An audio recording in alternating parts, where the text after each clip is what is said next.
When an entire class of young students vanished during a school trip in 1996, the world did what it often does in the face of horror. It searched quickly, judged hastily, and then moved on. The children were in grade 5, bright-eyed and restless, headed for what was supposed to be a harmless educational excursion. Parents packed lunches, teachers checked lists, and a principal signed off on paperwork. By nightfall, panic replaced routine. By the end of the week, grief replaced hope. Authorities suspected the male teacher who had disappeared alongside the children. Suspicion hardened into assumption, and assumption quietly became the official narrative. Yet without bodies, without witnesses, without physical proof, the case collapsed under its own uncertainty. The investigation went cold, a phrase that sounds procedural but feels like abandonment to those left behind. For Laura Calloway, mother of Rory, cold meant waking up every day to an unanswered scream. Laura's life became divided into before and after. Before was ordinary: school runs, birthday candles, scraped knees, bedtime stories. After was endurance. She learned the vocabulary of grief, closure, acceptance, moving on. Words therapists use when the truth is missing. She learned an idiom the hard way: time heals all wounds. But time did not heal. It only taught her how to carry pain quietly. In English, we say to carry a burden, meaning to live with a heavy responsibility or sorrow. Laura carried hers with dignity, but it never grew lighter. History shows us this pattern again and again. From the disappeared students of Ayotzinapa in Mexico to unresolved cases across the world, uncertainty becomes its own form of trauma. The human mind needs narrative. Without it, suffering has no edges. Laura refused to let the story end without truth. She attended hearings, read transcripts, and memorized timelines. While the world forgot, she remembered. And remembering became her rebellion. If time does not heal by itself, what responsibility do we have to search for truth rather, th? On September 28, 2023, exactly 27 years later, Laura did what she did every year. She woke under a gray sky, brewed tea with shaking hands, and faced a photograph of Rory in her school uniform. Photographs are frozen time. They do not age, but we do. That morning, Laura visited her friend Helen, another mother bound to her by tragedy. Together, they shared tea and memories, performing a ritual of survival. Then Helen opened a photo album, official copies released after the case went cold. Evidence turned into keepsakes. As they flipped pages, Laura noticed something odd. In a class photo taken in front of the school bus, someone stood among the children who shouldn't have been there: Principal Lillian Brooks. The English phrase, "something doesn't add up," means details don't logically fit together. Laura felt that unease settle in her chest. For 27 years, she had been told the principal stayed behind. Yet there she was, smiling in the frame. Helen tried to explain it away. "Memory is unreliable," she said. "Trauma distorts recall." Another common idiom surfaced: "Don't chase ghosts." But what if the ghost was real? Laura's decision to visit the principal that day was not courage. It was instinct. Instinct is knowledge without language. At the house, she encountered not just Lillian Brooks, older and guarded, but a younger woman, silent, watchful, and afraid. The principal's hesitation, her contradictions, and her discomfort planted seeds of doubt that would soon grow into something far more dangerous than grief: truth.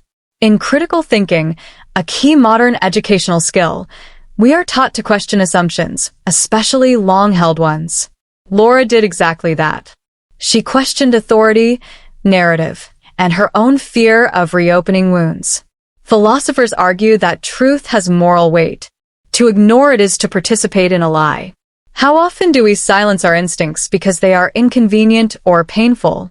At the cemetery, among empty graves and names carved into stone, Laura saw the young woman again, standing alone, mourning a child she should not have remembered. This is where coincidence ends and meaning begins. When Laura spoke to her, the truth resisted exposure, as all buried things do. But language has power. With patience, empathy, and courage, Laura asked the right questions. The woman's name was Audrey Whitman. Officially, she had been dead for 27 years. In reality, she was alive, one of the missing students, the only known survivor. Survival, however, had come at an unimaginable cost. Audrey revealed a truth more horrifying than disappearance: trafficking, exploitation, and enforced silence. The principal had known. Worse, she had helped hide it. In English, the truth will out means the truth eventually reveals itself. Audrey's life was proof. Trauma had fragmented her identity. She lived between guilt and fear, believing her silence protected grieving families. This reflects a psychological concept known as survivor's guilt, where those who live feel unworthy of survival. Audrey's silence was not cruelty. It was conditioning. Historically, systems of power often depend on silence. From institutional abuse cases to political cover-ups, fear is the most reliable jailer. Audrey's story echoes countless real-world survivors whose voices were dismissed or delayed. Modern education emphasizes trauma-informed understanding, recognizing that behavior shaped by fear is not moral failure. When Audrey finally agreed to speak, she did more than reopen a case. She reclaimed her humanity. What truth are we afraid to speak because we think silence is kindness? The reopening of the case sent shockwaves through the community. Police arrested Lillian Brooks. Her confession exposed a web of debt, coercion, and collaboration with traffickers. The children had not vanished into nothingness. They had been stolen, sold, and erased. For parents like Laura and Helen, the truth was a blade. It cut, but it also freed.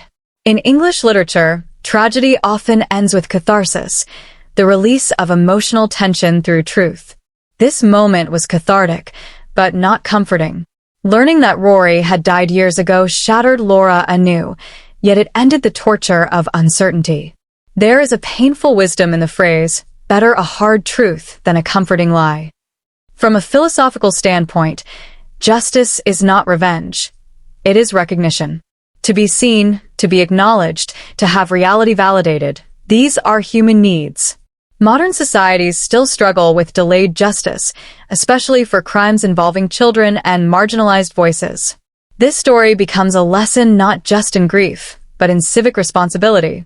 Education today teaches critical literacy, the ability to read beyond the surface, to question who benefits from silence. Laura did that. Audrey did that. Together, they transformed memory into action. Can justice still heal when it arrives too late to save lives? In the quiet after the storm, Laura did not feel peace. She felt purpose. Grief remained, but it was no longer directionless. She committed herself to advocacy, to supporting Audrey, and to ensuring that no child's disappearance would ever again be dismissed as unsolvable. The final lesson of this story is not about crime. It is about courage. The courage to remember. The courage to question. The courage to speak when silence feels safer. In English, the idiom, to break the cycle, means to end a repeating pattern of harm. Laura broke it. Audrey broke it. For viewers learning English and life together, this story teaches that language is more than communication. It is liberation. Words uncover truth, connect pain, and build justice. In a world flooded with information, wisdom lies in attention. If one overlooked detail can change everything, what truth might be waiting in the things we've stopped looking at?